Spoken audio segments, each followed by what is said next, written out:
ישראל נמצאת במקום ה-100 ברשימת המדינות הקטנות בעולם, ואוכלוסייתה מונה כאלפית מאוכלוסיית העולם. היא רק בת 70, קטנה יותר מניו ג'רזי, מוקפת באויבים, נמצאת תחת איום מתמיד על הישרדותה, ויש לה משאבי טבע מועטים.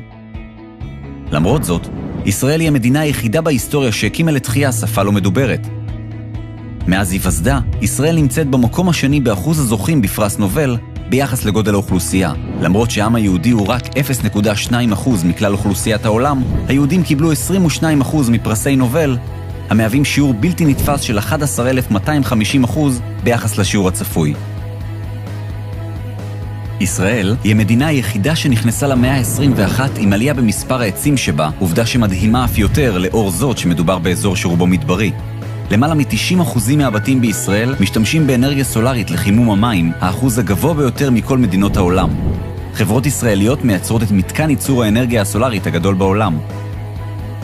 בישראל קיים מפעל ההתפלה הגדול בעולם והיא המדינה מספר 1 בעולם המפיקה מי שתייה ממי ים. מוסדות המחקר הישראלים מדורגים במקום השלישי בעולם ובמקום השני בעולם במדעי החלל. ישראל היא המובילה בעולם בפטנטים רפואיים וחוללה מהפכה ברפואה המודרנית. חברת אורמד משנה את הפרדיגמה הטיפולית בסכרת על ידי מתן אינסולין בגלולה.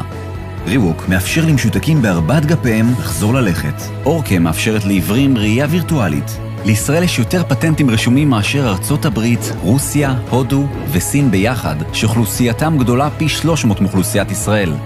המצאות ישראליות שיפרו את צורת העבודה שלנו.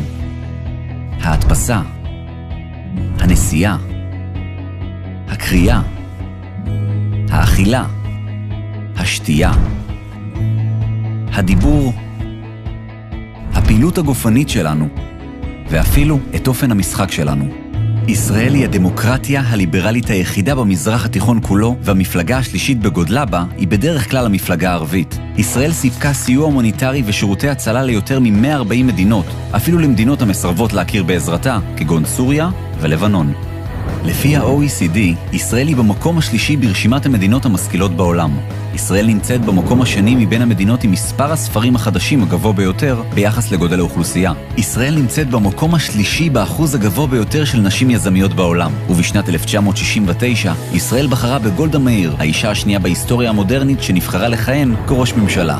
ביחס לגודל האוכלוסייה, בישראל יש את המספר הגדול ביותר בעולם של חברות סטארט-אפ בתחום ההייטק. במספרים מוחלטים, בישראל יש יותר חברות סטארט-אפ מכל מדינה אחרת מלבד ארצות הברית וסין.